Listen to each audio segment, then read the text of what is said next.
बारामतीतल्या प्रत्येक झाडात, फुलात, पानात, रस्त्यात, शाळेत, नदीच्या इमारतीत दादांचा स्पर्श आहे.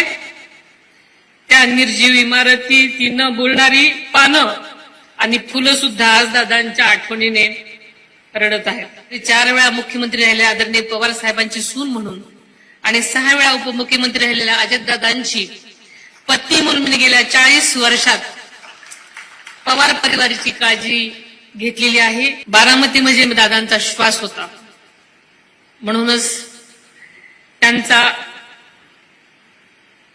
अखेरचा श्वास देखील बारामतीच्या मातीतच विसावला. दादा शब्दाला जागणारे होते. दादांचा एकही शब्द खाली पडू देणार नाही.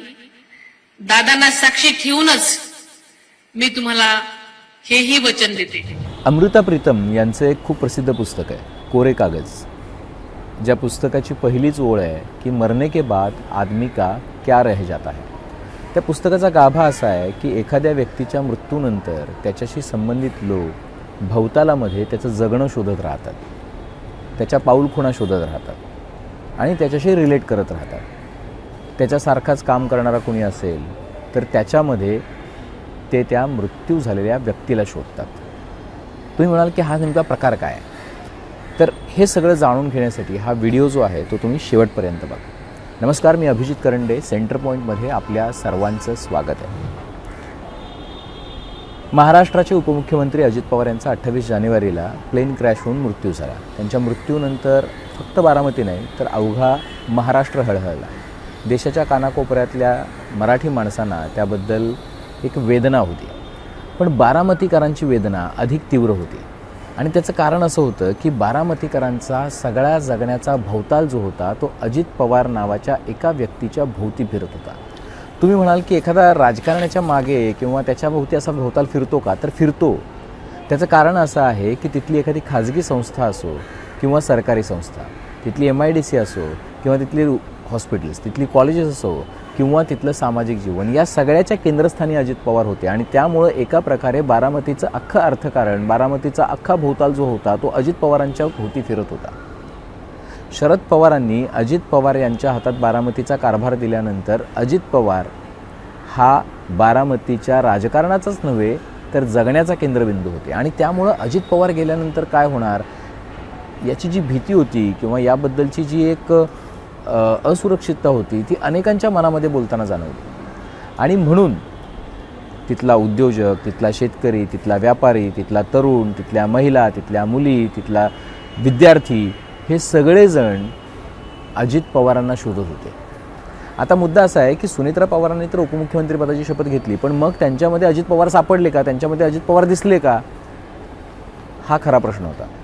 आणि गेल्या 2-3 महिन्यांमध्ये खऱ्या अर्थानं महाराष्ट्रातले लोक वेगवेगळ्या पातळ्यांवरती हाच प्रश्न विचारत होते. पण सुनेत्रा पवारांना बारामतीत नेमकं काय हरवलं आहे, बारामतीकरांचं काय हरवलं आहे याचा पत्ता लागलेला आहे. आणि आजच्या पोटनिवडणुकीचा अर्ज भरण्याच्या भाषणामध्ये त्यांनी जे जे उल्लेख केलेले आहेत ते सगळे एका प्रकारे अजित पवारांच्या राजकारणाचा केंद्रबिंदू धरून केलेले आहेत. आणि म्हणून मला असं वाटतं की सुनेत्रा पवारांनी बारामतीकरांची असुरक्षितता, बारामतीकरांची वेदना जी आहे ती हेरलेली दिसते. आणि म्हणून त्यांनी एकाच भाषणामध्ये अनेकांना संदेश दिलेले आहेत, आपल्या मित्रपक्षासह, आपल्या विरोधी पक्षांनासुद्धा आणि बारामतीकरांनासुद्धा. नेमकं काय होतं सुनेत्रा वहिनींच्या भाषणामध्ये, तर बघा, सुनेत्रा वहिनींच्या भाषणाचा इंट्रो जो होता तो इंट्रोच जवळपास 5 ते 7 मिनिटांचा होता. त्यांनी खूप साऱ्या नेत्यांची, समाजाची, समुदायांची, त्यांना पाठिंबा देणाऱ्यांची, पदाधिकाऱ्यांची वगैरे नावं घेतली. पण त्यामध्ये खूप महत्त्वाचा जो इंट्रो होता तो होता इथल्या सगळ्या युगपुरुषांबद्दल, इथल्या सगळ्या समाज सुधारकांबद्दल. आणि तो इंट्रो करताना त्यांनी डझनभर लोकांची नावं घेतली. त्यातलं पहिलं नाव होतं महाराष्ट्राचं आराध्य दैवत छत्रपती शिवाजी महाराज यांचा. अर्थात शिवाजी महाराजांचा उल्लेख केल्याशिवाय भाषण सुरूच होऊ शकत नाही. त्यानंतर राजमाता जिजाऊसाहेब आणि त्यानंतर स्वराज्य रक्षक संभाजी महाराज. अर्थात तुम्ही म्हणाल की मग यात विशेष काय आहे, यातच विशेष आहे. ज्या वेळेला भाजपचे नेते चंद्रशेखर बावनकुळे व्यासपीठावरती होते आणि ज्यावेळेला भाजप छत्रपती संभाजी महाराजांना धर्मरक्षक म्हणून प्रोजेक्ट करतो, त्यावेळेला त्याच व्यासपीठावरती उभ्या राहून सुनेत्रा पवार यांनी संभाजी महाराजांना स्वराज्य रक्षक असं संबोधून अजित पवारांचा जो वारसा आहे तोच वारसा आम्ही पुढे चालवणार आहोत याची ग्वाही दिली. त्यानंतर अर्थात राजर्षी शाहू महाराज, क्रांतिज्योती सावित्रीबाई फुले आणि क्रांतिसूर्य ज्योतिबा फुले, डॉक्टर बाबासाहेब आंबेडकर, लोकशाहीर अण्णाभाऊ साठे, पुण्यश्लोक अहिल्यादेवी होळकर, महाराणी ताराराणी, माता रमाई आणि आद्य क्रांतीवीर उमाजी नाईक या सगळ्यांचा उल्लेख जो होता तो उल्लेख विशेष होता. त्याचं कारण असं होतं की अजित पवारांच्या राजकारणाचा किंवा शरद पवारांच्या राजकारणाचा केंद्रबिंदू हा इथल्या सर्व जाती धर्मातल्या लोकांना सोबत घेण्याचा होता. अर्थात काँग्रेसच राजकारण शरद पवारांनी पुढे चालवलेलं होतं. त्यामुळे सेक्युलरिझम, धर्मनिरपेक्ष हा त्याच्यामध्ये खूप महत्त्वाचा मुद्दा होता. पण दुसऱ्या बाजूला आपल्याला कल्पना आहे की ग्रामीण भागामध्ये मोठ्या प्रमाणावरती हिंदुत्वाचा सुद्धा वारा आहे आणि त्यामुळे त्यांनी जे उल्लेख केले सुनेत्रा पवारांनी स्वतःच्या भाषणामध्ये ते उल्लेखसुद्धा खूप महत्त्वाचे आहेत. त्यांनी उल्लेख करताना अर्थात राष्ट्रवादी काँग्रेसचं जर राजकारण तुम्हाला करायचं आहे आणि जर तुम्हाला धर्मनिरपेक्षतेचं राजकारण करायचं आहे तर तुम्ही व्यासपीठावरती उभं राहून जय श्रीरामची घोषणा नाही देऊ शकत. पण त्याच वेळेला सुनेत्रा पवारांनी अत्यंत हुशारीनं, अत्यंत बारकाईनं आपली आस्था, आपला भाव आणि आपलं आस्तिक असणं जे आहे हे सुद्धा अधोरेखित केलेलं आहे. ते ठळकपणे अधोरेखित केलेलं आहे. ज्या वेळेला पवार कुटुंबावरती नास्तिकतेचा शिक्का मारला जातो किंवा देवदेवतांना ते मानत नाहीत अशा पद्धतीचा शिक्का मारला जातो, त्याच व्यासपीठावरती उभ्या राहून सुनेत्रा पवारांनी बारामतीचं ग्रामदैवत श्री सिद्धेश्वर, माळावरची देवी, कणेरीचा मारुती राया, मोरगावचा मयुरेश्वर, श्री सोमेश्वर आणि सर्वात महत्त्वाचं म्हणजे हर पीरत चांद शहावली अर्थात जे मुस्लिमांचं दैवत आहे त्यांना सुद्धा वंदन केलं. मुद्दा काय आहे? मुद्दा हा आहे की ही माझी राजकीय लाईन आहे जी अजितदादांनी इथंपर्यंत आणून सोडली होती आणि तीच मी पुढे घेऊन जाते आहे हे सुनेत्रा पवार यांना अधोरेखित करायचं होतं. आणि हे करताना त्यांनी आपलं आस्तिक असणं अधोरेखित करतानाच आपलं धर्मनिरपेक्ष असणं हे सुद्धा त्यांनी ठळकपणे नोंदवलेलं आहे. त्यानंतर त्यांनी यशवंतराव चव्हाणांचा सुद्धा दाखला दिला. पण पुढं बारामतीबद्दल बोलताना त्यांनी जे काही विधानं केलेली आहेत ती अत्यंत महत्त्वाची आहेत आणि म्हणूनच हा व्हिडिओ आपण करतो आहे. त्याचं कारण असं आहे की ज्या कोणी लोकांनी बारामती बघितलेली आहे त्या लोकांना माहिती आहे की बारामतीच्या कानाकोपऱ्यामध्ये अजित पवारांचा स्पर्श आहे. तो तुम्ही नाकारू शकत नाही. कुठलीही सरकारी इमारत घ्या, कुठलीही खाजगी इमारत घ्या, तिथे अजित पवारांनी आपलं देणं जे आहे ते दिलेलं आहे. तिथल्या प्रत्येक कामामध्ये अगदी रस्ता असेल किंवा विजेचे खांब असतील जे प्रचंड लंडन टाईप सुशोभित असलेले खांब असतील किंवा कालवा असेल जो दगडी बांधलेला आहे किंवा तिथल्या इमारती असतील, तिथलं खूप प्रसिद्ध ज्याच्यावरून वाद झाला एस.टी. स्टँड असेल, तिथलं मेडिकल कॉलेज असेल, तिथल्या विविध संस्थांच्या बाकीचा कारभार असेल, या सगळ्यामध्ये अजित पवार होते आणि म्हणून ते खूप महत्त्वाचं आहे. अजित पवारांच्या जाण्याचं दुःख काय आहे हे सुनेत्रा वहिनींनी आवंढा गिळत का होईना पण तिथं नमूद केलेलं आहे. त्या म्हणाले की त्यांनी बारामतीच्या विकासासाठी त्यांचं दुःख तळघरात कोंडलेलं आहे. पण त्यांनी बारामतीकरांना आपल्यात सामावून घेण्यासाठी, कारण अजित पवार नसताना राजकारण करणं खूप कठीण आहे. अजित पवार नसताना सुनेत्रा वहिनींना बारामतीकरांनी स्वीकारणं, अजित पवार नसताना पार्थ पवारांना जय पवारांना स्वीकारणं हे खूप कठीण आहे. आणि त्यामुळं अत्यंत नम्रपणे सुनेत्रा वहिनींनी तिथं सांगितलेलं आहे की बारामतीकरांकडं बघून मला धीर आला आहे, तुमचा पाठिंबा, तुमचं प्रेम, तुमची साथ हीच त्यांची शक्ती आहे असं म्हणत त्यांनी बारामतीकरांना आपलंसं करण्याचा प्रयत्न केलेला आहे. आता अजितदादांनंतर बारामतीकर जे आहेत ते पवार कुटुंबासोबत राहतील का हा जो प्रश्न विचारला जात होता त्या आवाहनाला खरं तर एक साथ जी आहे ती घातलेली आहे सुनेत्रा पवार यांनी. दादांना आता हे जे राजकारण आहे हे राजकारण खूप अत्यंत महत्त्वाचं आहे. दादांना श्रद्धांजली वाहण्याची प्रत्येक बारामतीकराला संधी आहे हे सुद्धा त्या सांगतायत. म्हणजे असं आहे की तुम्ही हे यावेळचं मतदान करताना हे आदरांजली म्हणून करा हे सांगण्याचा त्यांचा प्रयत्न आहे. कुठल्याही पद्धतीचं राजकारण, पक्षीय राजकारण, मनभेद बाजूला ठेवून दादांना श्रद्धांजली म्हणून हे मतदान करा असं त्यांनी सांगितलं. त्याच्या पुढे जाऊन जे त्यांनी म्हटलं आहे ते खूप महत्त्वाचं आहे. त्याचं कारण असं आहे की शरद पवार यांना कन्सिडर केल्याशिवाय बारामतीच नव्हे तर महाराष्ट्राचं, देशाचं राजकारण पूर्ण होऊ शकत नाही. आणि याची जाणीव जी आहे, जी अजित पवारांना होती, तीच जाणीव जी आहे ती सुनेत्रा वहिनींनी पुढे आणलेली आहे. आणि त्या म्हणतात की पवार साहेबांनी विकासाचा दृष्टिकोन बारामतीला दिला आणि एका पद्धतीनं दोन कुटुंबांमध्ये वाद आहे, एका पद्धतीनं शरद पवारांबद्दलचा आदर कमी आहे या कुटुंबाला असं वाटण्याचं किंवा असं जे इम्प्रेशन एकंदरीत केलं जात होतं ते इम्प्रेशन खोडून काढण्याचा प्रयत्न केलेला आहे. अजित पवारांच्या नंतर शरद पवारांना विकासाचं श्रेय देऊन किंवा बारामतीच्या आत्ताच्या स्थितीचं श्रेय देऊन एका पद्धतीनं सुनेत्रा पवारांनी कुटुंबामध्ये ती दुरावा नसल्याचं सांगून एका पद्धतीनं बारामतीकरांनी जे प्रेम तुम्ही किंवा विश्वास तुम्ही शरद पवारांमुळे अजित पवारांवरती दाखवला, तसाच विश्वास तुम्ही आता आमच्यावरती दाखवू शकता, असं सूचित करण्याचा प्रयत्न केलेला आहे. त्यांनी असं म्हटलं होतं की आजच्या भाषणामध्ये सुनेत्रा पवारांनी, दादा म्हणजे व्यक्ती नव्हते, ते विचार होते, व्यवस्था होते. ते विचार होते की नव्हते याच्या पलीकडे जाऊन ते व्यवस्था होते हे बारामतीकरांना मान्य आहे. त्याचं कारण मी माझा पर्सनल अनुभव सांगतो की एक 36 वर्षाचा तरुण मला भेटला की ज्याचं शिक्षण म्हणजे बालवाडीपासून ते पोस्ट ग्रॅज्युएटपर्यंतचं शिक्षण बारामतीत झालं होतं. त्यांनी त्याचा व्यवसायसुद्धा बारामतीमध्ये केला आणि अत्यंत सुस्थितीतला व्यवसाय. तो म्हणाला की आम्हाला याच्या आधी कधी बारामतीच्या बाहेर जाण्याची गरजच भासली नव्हती आणि मी असा एकटा नाही आहे, बारामतीमध्ये असे हजारो कुटुंब आहेत की ज्यांना बारामतीमध्येच त्यांचं सगळं आयुष्य गेलेलं आहे. त्यांना कधीही बारामतीच्या बाहेरचा विचार करावा लागला नाही. ती व्यवस्था कोण होते तर ती व्यवस्था अजित पवार होते. त्याचं कारण असं आहे की त्यांच्या अर्थकारणाची, त्यांच्या उद्योगाची, त्यांच्या विकासाची, त्यांच्या पैसा पाण्याची व्यवस्था जी आहे ते अजित पवारांनी विकासाच्या माध्यमातून प्रकल्प आणून, उद्योग आणून, व्यवसाय आणून, तिथं कंपन्या आणून केलेली होती आणि म्हणून अजित पवार ही व्यवस्था होते. पुढे ते म्हणतात की विकासाच्या विचारांना पुढे नेण्याचा निर्धार जो आहे तो आम्ही केलेला आहे. विकासाच्या विचारांना म्हणजे काय आणि दादांचा शब्द आम्ही खाली पडू देणार नाही. आता दादांचा शब्द खाली पडू देणार नाही असं म्हणताना त्यांनी एक साथ जी बारामतीकरांना घातली ती खूप भावनिक आहे. ते म्हणतात की मी पहिल्यांदाच सांगितलेले की केवळ पार्थ आणि जय माझं कुटुंब नाही तर अख्खं बारामतीकरांचं कुटुंब आहे हे सांगून त्या एका प्रकारे बारामतीमध्ये जे राजकीय काय म्हणू आपण त्याला क्लेम केले जात आहेत, वेगवेगळे क्लेम. याच्या आधी अजितदादांचे पुतणे युगेंद्र पवार यांनी निवडणूक लढवलेली आहे तिथे.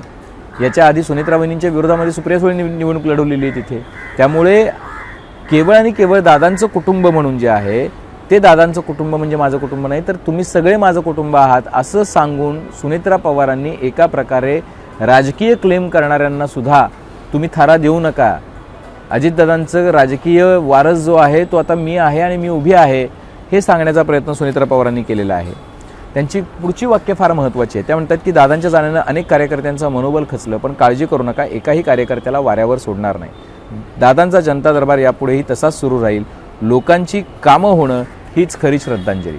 हे त्यांना का सांगावं लागलं त्याचं कारण असं आहे की बारामतीतल्या कुठल्याही व्यक्तीला आपल्या कामासाठी बारामतीवरून मुंबईला, बारामतीवरून पुण्याला यावंच लागत नव्हतं कारण की त्याचं काम तिथं शुक्रवारी शनिवारी अजितदादा असतानाच व्हायचं आणि म्हणून अनेक कार्यकर्त्यांचं मनोबल खचलं होतं. तिथल्या राजकीय कार्यकर्त्याला याची चिंता नव्हती की आपल्या राजकीय करिअरचं काय होणार कारण अजितदादा त्याच्यासमोर होते आणि ते जोपर्यंत आहे तोपर्यंत आपलं राजकीय करिअर स्थिर स्थावर आहे, नव्हे तर उत्तम आहे याची खात्री त्याला होती. पण आता अजितदादा नसताना त्याचं काय होणार हा प्रश्न ज्यावेळेला त्याला पडलेला आहे त्यावेळेला त्यांना त्या सुनेत्रा वहिनी त्यांना सांगू इच्छितात की तुम्ही काळजी करू नका, तुमचं मनोबल खचलेलं आहे पण एकाला आपण वाऱ्यावर सोडणार नाही. म्हणजे कार्यकर्त्यांचं राजकारण, कार्यकर्त्यांचं अर्थकारण, कार्यकर्त्यांचं समाजकारण जे आहे ते सुदृढ करण्याचा एका पद्धतीनं विश्वास जो आहे तो देण्याचा प्रयत्न त्यांनी केलेला आहे.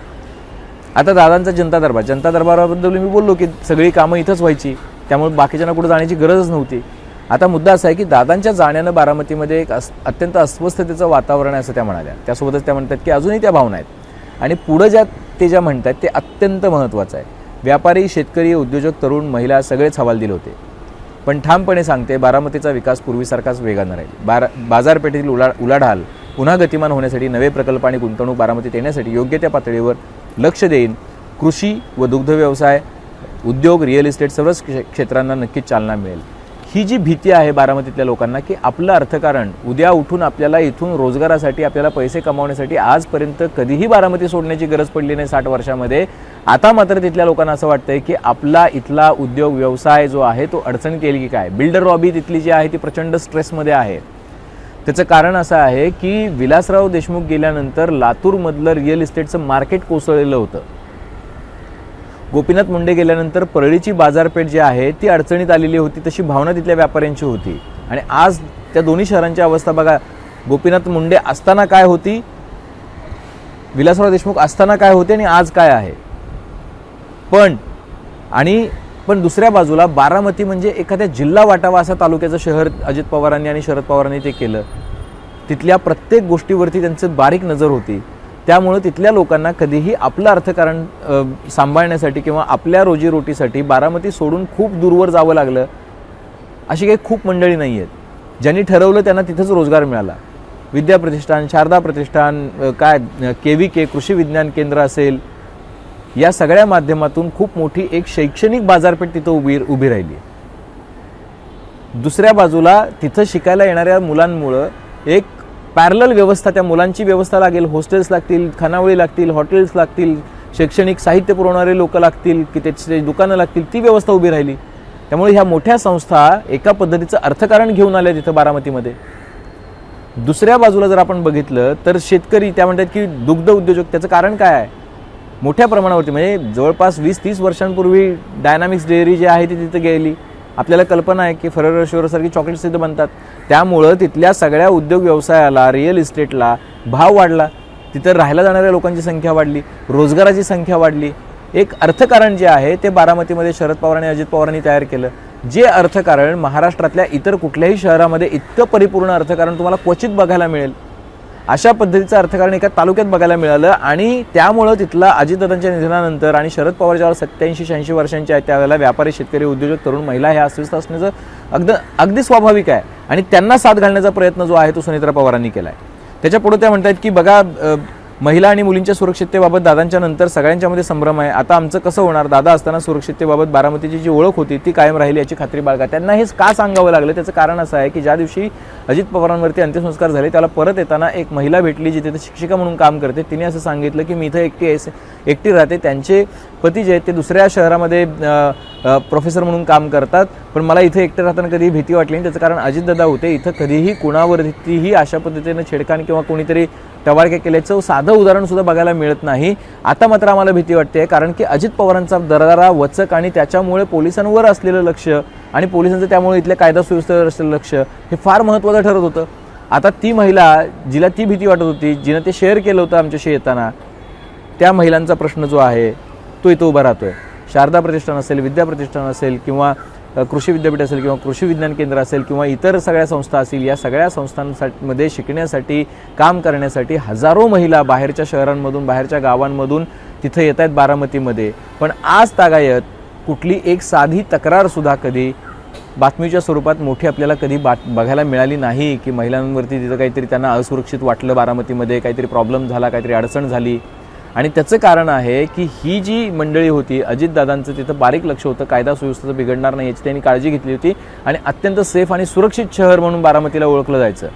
पुढे त्या म्हणतात की शहरात गुंडगिरी, खंडणीखोर, बेकायदा प्रकारांना थारा मिळणार नाही, कायदा सुव्यवस्था मजबूत करण्यासाठी योग्य त्या सूचना दिल्या जातील.